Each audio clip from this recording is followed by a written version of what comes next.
नमस्कार, तेज़ India press में आपका स्वागत है। जिस प्रकार से हम मसूरी के अगल बगल गांव में भ्रमण कर रहे हैं और जो यहाँ पर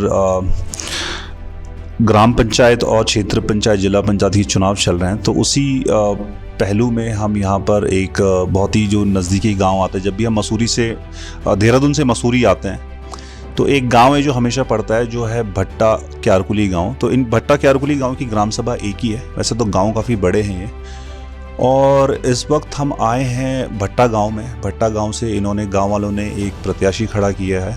क्यारकुली गांव से 2 प्रत्याशी हैं, तो अभी हम भट्टा गांव में हैं एक प्रत्याशी के साथ, और जानते हैं इनसे कि क्या इनके मुद्दे हैं जो ये लोगों के बीच जिनको लेके जा रहे हैं। सबसे पहले तो मैम आपका नाम?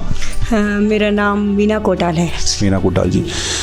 मीना कोटाल जी, कैसी लड़ाई देख रहे हैं आप? क्यारकुली से 2 लोग उठे हुए हैं, पूरे यहाँ गांव से 1 है, तो लड़ाई कैसी चल रही है आप लोग की? सर, लड़ाई का तो कोई मुद्दा नहीं है। सब अपने अपने उसमें खड़े हैं। सबको लगता है कि शायद हमारी सीट आ जाएगी। अच्छा। लेकिन हमारा थोड़ा ये था कि हमारे यहाँ भट्टा क्यारकुली एक ही पंचायत है। हमारे यहाँ 20 सालों से यहाँ सीट नहीं आई है, तो इस बार हमारे ग्रामवासियों द्वारा एक मेरे को ही चुना गया है। शायद मैं थोड़ा फील्ड वर्क भी है मेरा, तो इसलिए उन्होंने मेरे को चुना हुआ है। तो मैंने फिर भी पंचायत में रिक्वेस्ट करी थी कि इस बार हो सकता है तो हमारे यहाँ निर्विरोध एक चांस दे दीजिए, लेकिन उनका भी शायद कुछ हो रहा होगा कि उन्होंने कहा कि भाई हम भी इलेक्शन लड़ना चाहते, तो फिर चलो लड़ रहे हैं। तो मैंने कहा चलो ठीक है इस बात में। ठीक है। आपने कहा सीट नहीं आई है, मतलब सीट कैसे नहीं मिली आप लोग? मतलब यहाँ थोड़ा जनसंख्या कम होने के कारण यहाँ थोड़ा रह जाते हैं कुछ वोटों से। अच्छा। तो इसलिए यहाँ। अच्छा, तो आप कहना चाह रहे हैं कि क्यारकुली भट्टा को मिला के एक ही किसी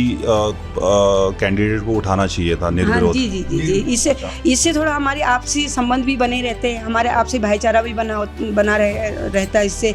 पर इस बार ये पहले से पहले भट्टे रही होगी, कभी हमारे बुजुर्ग लोग रहे होंगे यहाँ सक्षम, तो यहाँ सीट रही थी है। तो फिर उसके बाद हमारे ग्रामवासियों द्वारा वहाँ सीट दी गई कि भाई हम बहुत हो गए, यहाँ कई बार सीट आ गई है। तो इस बार उन्होंने चांस क्यारकुली वालों को दिया था। उसमें उस समय ये हुआ था कि शायद वहाँ एक ही उठा था, फिर हो गया था उनका, फिर 2 कैंडिडेट खड़े हो गए थे, पर वहीं से हुए थे। यहाँ भट्टे से कोई कैंडिडेट खड़ा नहीं हुआ था। उसके बाद फिर रिजर्व सीट आ गई, फिर वो बांसाघाट चली गई, फिर 2 बार, फिर 15 मतलब 10 सालों से वहीं सीट गई है। इलेक्शन लड़ा है लेकिन रह गए कुछ वोटों से। अच्छा जी।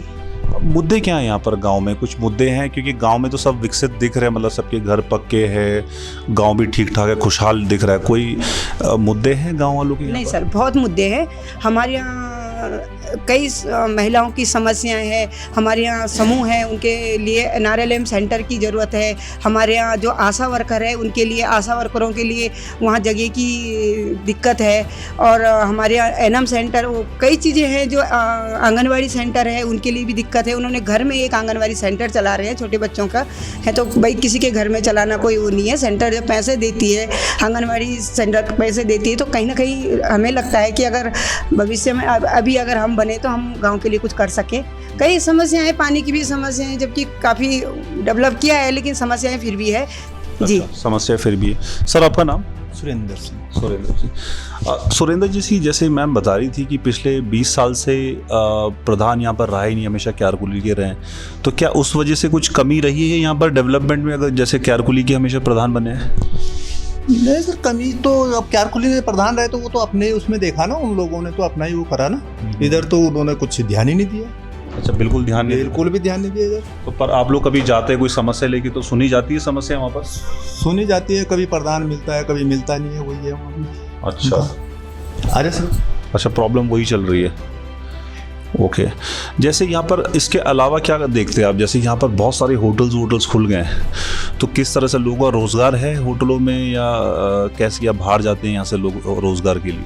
रोज़गार तो सर अधिकतर भारी है लोग यहाँ। होटल तो वैसे तो नहीं, गांव के भी हैं कुछ लोग। अच्छा। गांव होटल तो गांव वालों के ही हैं ये। अच्छा। कुछ लोग जो हैं होटल। अच्छा, पर रोजगार आप कह रहे हैं कि भारी जाते हैं लोग यहाँ पर? अधिकतर तो बच्चे तो जो हैं भारी है ना। अच्छा। इधर उधर अपने उसमें। स्कूल्स का क्या है ये है यहाँ पर? क्योंकि हम देख रहे हैं मसूरी में बहुत सारी वैन्स आती हैं भट्टे से, तो यहाँ स्कूल्स हैं भट्टा में? स्कूल सर यहाँ पे हिंदी मीडियम स्कूल है ना। अच्छा। इंग्लिश मीडियम तो कोई है नहीं स्कूल। अच्छा, तो सब मसूरी जाते हैं? सब मसूरी जाते हैं। या देहरादून भी जाते हैं लोग पढ़ाई करने? देहरादून तो वो जब यहाँ पे वो कर लेते हैं कॉलेज, तब कॉलेज के लिए जाते हैं। अच्छा, तब कॉलेज के लिए जाते हैं। चलिए ठीक है। ठीक है, हमसे बात करने के लिए बहुत बहुत धन्यवाद। तो हम यही देखना चाह रहे थे कि इतना नज़दीक होने के बाद, मतलब मसूरी के पास गांव जो है, तो वहाँ कुछ समस्याएं हैं और क्यों क्यारकुली और भट्टे का साथ में वो नहीं चुन पाते, और ग्राम सभा क्यों अलग नहीं हुई? मतलब इतने गांव हैं बड़े बड़े, तो ये अलग होनी चाहिए थी ना, क्योंकि हमेशा ये प्रॉब्लम रहेगा ना। तो सर इसका ग्राम सभा का तो अब इसका वही है, क्या है, इसका जो रेवेन्यू विलेज पहले वो अलग होगा, तब जाके ग्राम सभा अलग होगी। ओके, ठीक है, धन्यवाद हमसे बात करने के लिए बहुत बहुत। धन्यवाद सर। आप